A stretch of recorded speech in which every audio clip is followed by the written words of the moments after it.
I just want to introduce you to Little Taste of Hell. Yeah, I'm having a rough day too. There you go.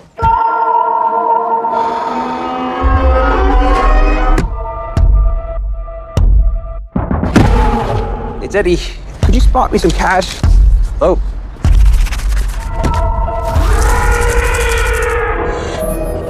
My name is William. I'm the owner of this car. what do you want?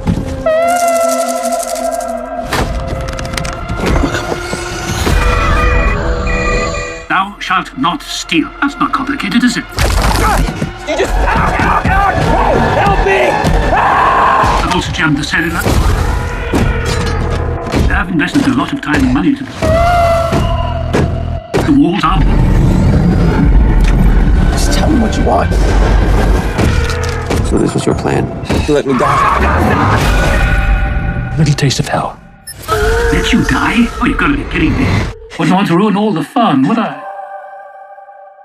Do I have your attention? Want to introduce you to... Stop, don't do this! This is what you want. Justice. I'm done.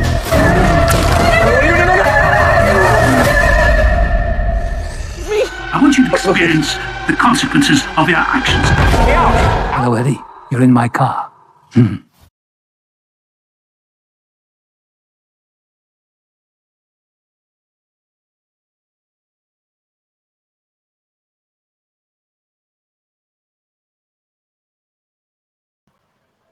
Hello বন্ধুরা, স্বাগতম আমার চ্যানেলে।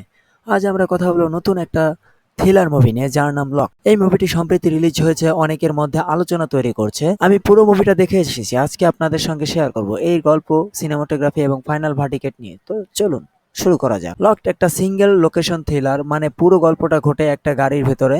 গল্পের মূল চরিত্র হলো Daniel, যাকে অভিনয় করেছেন বিল স্কটগার্ড। ড্যানিয়েল একজন সাধারণ মানুষ যে একদিন হঠাৎ একটা গাড়িতে আটকে পড়ে, আর এই গাড়ির ড্রাইভার হলো একজন রহস্যময় বয়স্ক লোক, যার চরিত্রে আছেন অ্যান্থনিও হপকিন্স। এই লোকটা একজন সাইকোপ্যাথ যে ড্যানিয়েলকে জিজ্ঞাসাবাদ করে আর তাকে মানসিকভাবে টর্চার করে। গল্পটা এগোয় এই দুজনের মধ্যে একটা টান উত্তেজনা আর বুদ্ধির লড়াইয়ে। মুভির প্লটে আছে কিছু টুইস্ট আর সাসপেন্স, যা আপনাকে শেষ পর্যন্ত আটকে রাখার চেষ্টা করে। তবে গল্পের মাঝে একটা দার্শনিক বিতর্কও ঢুকে পড়ে, বয়স্ক জেনারেশন আর তরুণদের মধ্যে ক্রাইম আর ন্যায় বিচার নিয়ে। এটা কিছুটা মুভির ফ্লো নষ্ট করে, যেটা আমি পরে বলবো। স্পয়লার ছাড়া বলতে গেলে, এটা একটা গাড়ির ভেতরে বাঁচার লড়াইয়ের গল্প। অভিনয়ের দিক থেকে লকড বেশি শক্তিশালী। বিল স্কটগার্ড ড্যানিয়েলের চরিত্রে দারুণ কাজ করেছে। তার মুখের ভয় এবং উত্তেজনা আর হতাশা সবকিছুর খুব বেশি স্বাভাবিক লেগেছে। তিনি একজন আটকে পড়া মানুষের আবেগকে পর্দায় ফুটিয়ে তুলেছেন। অন্যদিকে অ্যান্থনি হপকিন্স যথারীতি তার ক্লাস দেখিয়েছেন।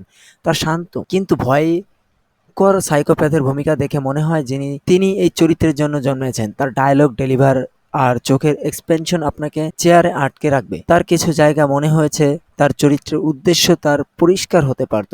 দুজনের কেমিস্ট্রি ভালো, কিন্তু গল্পের দুর্বলতার জন্য তাদের পারফরমেন্স পুরোপুরি ফুটে ওঠে। একটা ছোট জায়গা অনেক কিছু করার চেষ্টা করেছে। পুরো মুভিটা একটা গাড়ির ভেতরে শুট করা, তাই ক্যামেরার কাজ বেশ চ্যালেঞ্জিং ছিল। Close up শটগুলো